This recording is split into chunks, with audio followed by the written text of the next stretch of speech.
They should treat the Star Wars sequels like the Butlerian Jihad and set the new era 10,000 years later. I thought that they should do that too. And honestly, I don't feel like there was much to build off of the sequel trilogy. I think that the only thing that people really were interested in was Finn's story, because at the very end, they tacked on that he was force sensitive, I think. But essentially, Rey's story had ended. She's all the Jedi. She doesn't need any more training. I mean, what's her role now? What is left to learn and for her character to experience and journey? There was never that lingering sense of wanting to see the character's continued adventures. And it's completely different from how George Lucas's original trilogy ended. It was just full of potential for Han, Luke, and Leia, for the New Republic. It was just ripe with potential, and you could feel that. The way it ended, it was happy and hopeful and ripe for expansion. And it was just full of possibilities. And people wanted to know, okay, Luke is now a Jedi. What's next? What's next for him? And that's what inspired people to look into the books, into the comics, into the games, into all of these things that furthered their adventures. There was such a thirst for that. That's what the jobs of the films are supposed to do. They're supposed to have this amazing adventure, but also leave it to be expanded upon in very meaningful ways to keep you wanting more, seeing the continued adventures of these characters. But they essentially just ended it. They even promoted it as, this is the end of the Skywalker saga. It's the end, which included Rey. Okay, so it's the end for her too.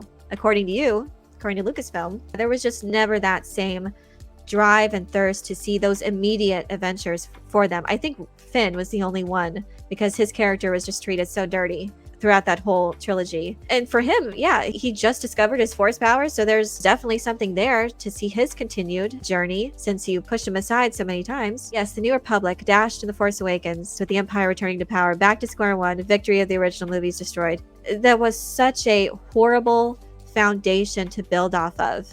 It makes absolutely no sense. Just from the film standpoint and going off of just the film's canon makes absolutely no sense.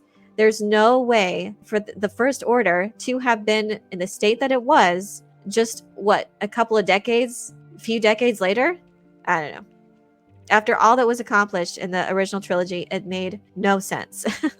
And they really just didn't explain it. They just did, like, what is it, visual dictionaries and all this stuff that they tried, like comics, to try to fill the plot holes of why this stuff happened, why was it Exegol, why that planet existed. There was actually 2 articles that are basically the same thing from Screen Rant. Screen Rant did an article just like this with the same headline, the same time in January 2024. No, Rey's movie hasn't been canceled or delayed. The rumors still persisted because by the time fall was coming around and Peaky Blinders was actively filming in the fall, like they had said they were going to, the rumor mill started up again. And again, they did this article, September 2024. No, Rey's new Jedi movie hasn't been canceled or delayed. And a month later, the lead writer is off the project. So I'm waiting to see what Screen Rant will say. I'm waiting to see what their excuse is. Is it still no, not delayed, not canceled? Oh, please come out with a new one. It says, yes, Rey's new Jedi movie is canceled or delayed. This is going to be a significant delay. Your lead writer's gone. You got to get someone else in there. And then that's going to be this whole process to find someone who's willing to work with you, to find someone who has a potentially way open schedule in case major rewrites need to be done. Someone who's willing to do rewrites on the fly because they'll likely will have to do reshoots. That's been another mark with all of these Star Wars films.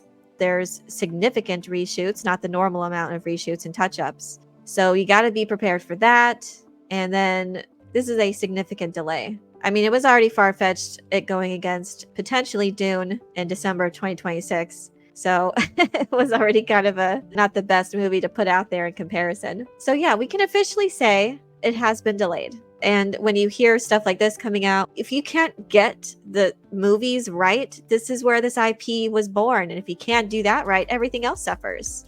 I think that it would have been better to just go 10,000 years into the future or go into the past. But in the future, that could have been really cool. Some concepts there, huge potential. But that would require creativity. It would require knowledge and passion of George Lucas's mythology and themes, and having a great handle on that. If you're going to tell new stories that are unique and compelling, but still hold to the same spirit of George Lucas's Legendarium, you have to know what you're doing. You have to have that knowledge and passion. And not only that, you have to have the filming expertise. And more often than not, like just with famous IPs like this, they don't want to get these well-established creators. They want to get newbies that have a wide open film schedule because they can be moldable into Kathleen Kennedy's hands and do their bidding instead of trying to let their creativity go.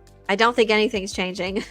We may have some bright moments like Mando seasons 1 and 2 and Andor. And I actually have hopes for Andor. And I'm excited to see K2SO. I missed him in season 1. And I think he was my favorite character of Rogue One. But it pales in comparison to what this IP could be. Its potential is limitless. And unfortunately, it's being squandered by incompetent and creatively bankrupt individuals.